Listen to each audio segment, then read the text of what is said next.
August 1st, 2018.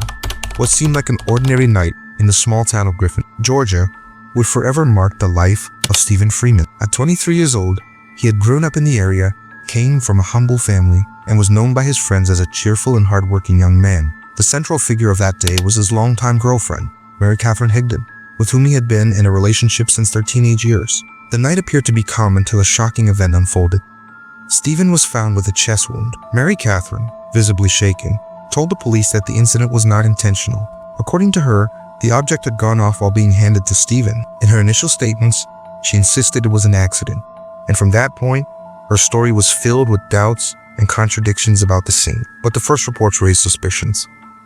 Stephen and his friends and family began telling a very different story. One of them, Thomas Skinner, described the relationship as tense in recent times, pointing out possessive behavior from Mary Katherine, as well as episodes of crisis that often ended with Stephen repeatedly calling her. Meanwhile, the scene at the house suggested something far different from a simple accident. Police found heightened emotions and conflicting versions of events, all of which opened the door to what would soon become an intense investigation. At that point, nothing had been confirmed, but the setting already pointed toward a dramatic unfolding. Shortly after the incident, Mary Katherine Higdon was taken to the Griffin police station. During her interrogation, she maintained her version that it was an accident. She claimed she had picked up the object and that it went off unexpectedly. However, as investigators analyzed the scene, odd details began to emerge.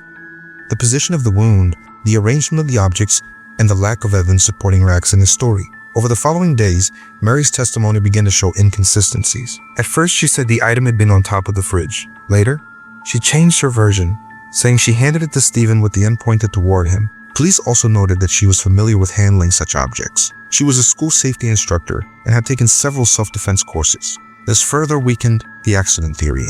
Meanwhile, the local community began to divide. Some defended Mary as a sweet young woman incapable of harming anyone, while others saw traits of control, manipulation, and prior tension with Stephen. Close friends said he had been considering ending the relationship and had expressed discomfort with her behavior in recent months. In September 2018, Mary was formally charged and detained. The case began to grow in magnitude, drawing attention from Georgia's media. Stephen, previously an almost anonymous figure outside of town, became a symbol of deeper questions about what truly happens behind closed doors in seemingly normal relationships. As the case gained visibility, more details about Stephen Freeman and Mary Katherine Higdon's relationship came to light. The two had been together for 7 years, but close friends claimed that despite the long duration, the relationship was unstable. Stephen was described as calm, charismatic, and very close to his family. He worked as a welder and loved American football. Mary, on the other hand, was more reserved, worked as a substitute teacher at a local school, and often showed signs of insecurity and possessiveness. Their message history was included in the investigation. Some conversations revealed arguments, frequent tension, and emotional pressure. There were signs that Stephen was trying to gradually distance himself or felt emotionally trapped. Friends mentioned that he seemed afraid of Mary's reactions. In one message, she said she couldn't live without him, later interpreted as a form of emotional pressure. During a reenactment of the scene, forensic experts pointed out a crucial detail. The way the object was triggered was incompatible with Mary's version of events. According to specialists, it was nearly impossible for the shot to have happened accidentally the way she described. Still, the defense argued that she was in shock and confused about what happened. The prosecutor reinforced the suspicion that the act was deliberate. According to him, there were elements suggesting premeditation, or at least a conscious impulse. Public opinion began to split even further, and the tone of the trial was set well before the official date. In August 2019, exactly 1 year after the incident, Mary Katherine Higdon's trial began. The courtroom in Griffin was packed. Stephen's family looked hopeful for justice, while Mary's defense team tried to convince the jury it was just a tragic accident. Tension ran high during the testimonies. Forensic experts, friends of the couple, police officers, and behavioral specialists were called to the stand. The prosecution took a hard stance, arguing that Mary acted during a jealous outburst, that signs of conflict had existed for some time, and that the relationship was on the brink of ending. The defense, on the other hand, portrayed her as a mentally fragile young woman raised in a religious household with no history of violence, who was in a state of confusion during the tragedy. But the turning point came when forensics showed that the distance and trajectory of the shot were incompatible with an accident. It was demonstrated in court that the object had to be activated with deliberate force and from a specific angle, directly contradicting Mary's account. Still, The defense asked the jury to consider her emotional state and possible memory lapses caused by shock. After 5 days of trial and more than 6 hours of deliberation, the jury returned with its verdict. Mary Katherine Higdon was found not guilty of the charges. The decision shocked the local community and triggered a wave of outrage on social media, especially among Stephen's family, who could not accept the explanation of an accident. Immediately after the jury's decision, Mary Katherine Higdon was released. She left the courthouse under heavy escort, while outside, Stephen's friends and family protested in silence, holding photos and signs with messages of love and justice. For many, there was a sense that something hadn't been fully clarified. Too many loose ends remained for such a definitive conclusion. Stephen's mother, Shannon, gave an emotional interview to the local press, saying her son had tried to end the relationship just days before and had warned friends about his fear of how Mary might react. Although the criminal case was officially closed, the story continued to reverberate in discussion forums and through parallel investigations led by independent journalists and even Mary, in turn, kept a low profile after the verdict. She did not return to work, avoided public appearances, and declined all interview requests. Her defense lawyer said she wished to move on quietly. But for many, this silent exit felt unsettling. The feeling that the full truth might never be told made the situation even heavier. Some details of Stephen's plans, which were not admitted in court, began to circulate informally, including a possible move to another state, which he had allegedly confided to a close cousin. Though unconfirmed officially, these accounts added to the mystery. Even after the case was closed, the town of Griffin continued to live under its shadow. Stephen Freeman's name began to be remembered at local events focused on abusive relationships and mental health. A quiet campaign started among his friends to keep his memory alive, still searching for what seemed to be missing. The real explanation of what happened on August 1st, 2018, even after the legal proceedings ended. Stephen Freeman's name still echoed through the streets of Griffin. Small memorials were placed near the home where it all happened. Candles, flowers, and heartfelt messages would occasionally appear on the sidewalk, left by friends and neighbors. The general feeling was that time had stopped in that specific street corner. While Mary Katherine Higdon tried to move on quietly, new developments emerged behind the scenes. A former co-worker of Stephen revealed that just days before the incident, he had said he discovered something strange, without specifying what, and that he needed to get out of the house as soon as possible. This statement reignited unexplored theories from the trial. In addition, a former student of Mary posted on social media claiming the teacher often showed signs of emotional instability with disproportionate reactions and sudden mood swings. This statement, along with what had already been circulating among locals, strengthened the idea that there was a more complex emotional history than what had been presented in court. Stephen's brother, who lived in another state, also joined the public conversation. He stated in a local podcast that he never believed for a second that the incident was accidental. According to him, Stephen was determined to start over, and that might have triggered a crisis in the relationship. Despite these revelations, no new official investigation was opened. The prosecution claimed that without new material evidence, the case could not be reopened. But for the people of Griffin, the story was still far from over. After the trial, Mary quietly moved out of town. Her exact whereabouts were never officially confirmed, but reports indicated that she had gone to live with relatives in another part of Georgia. Some locals claimed to have seen her in small local markets around the Atlanta area, always alone and with a reserved demeanor. None of her social media accounts remained active, and all old photos disappeared from the internet. Stephen Freeman's case was covered by investigative programs and independent channels that began gathering information overlooked during the trial.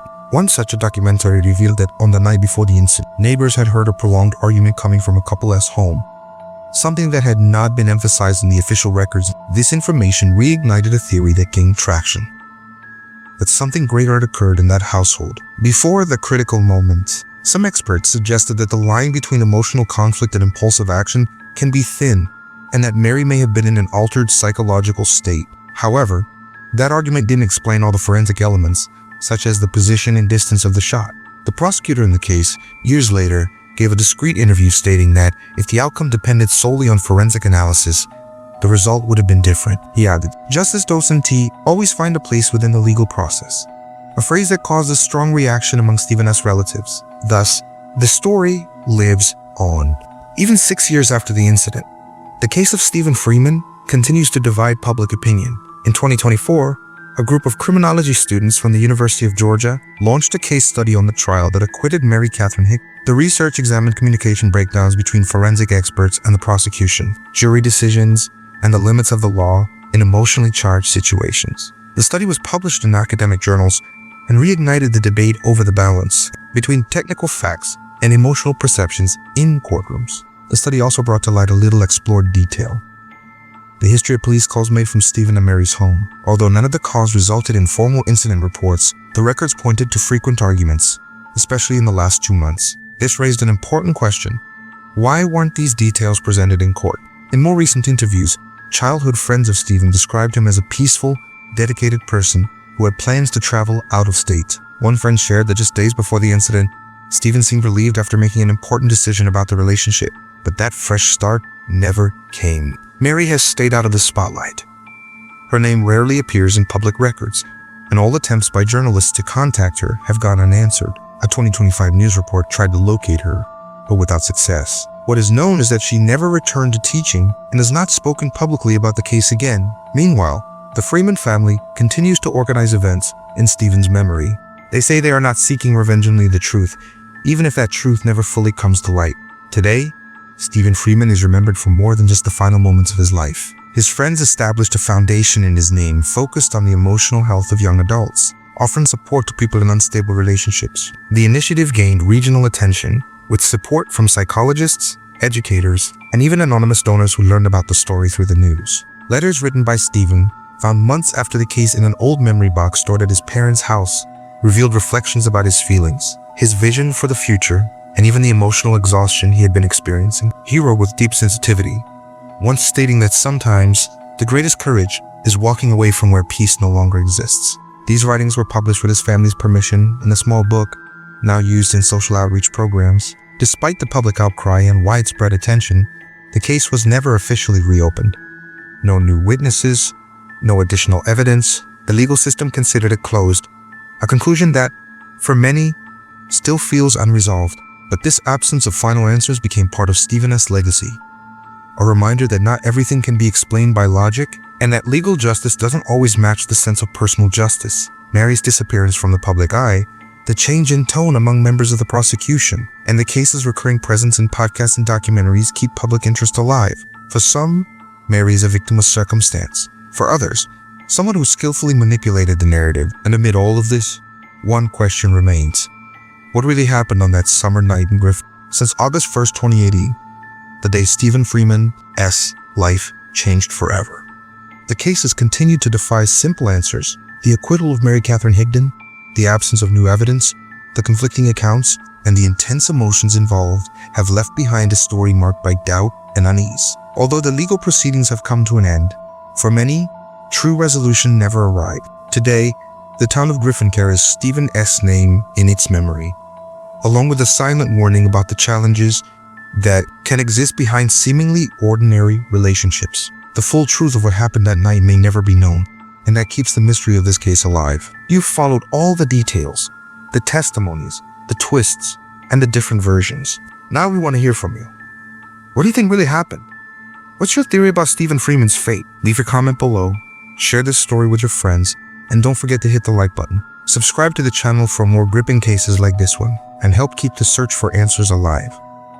Answers that don't always come as that. What do you believe truly happened that night? Your opinion might uncover something still hidden.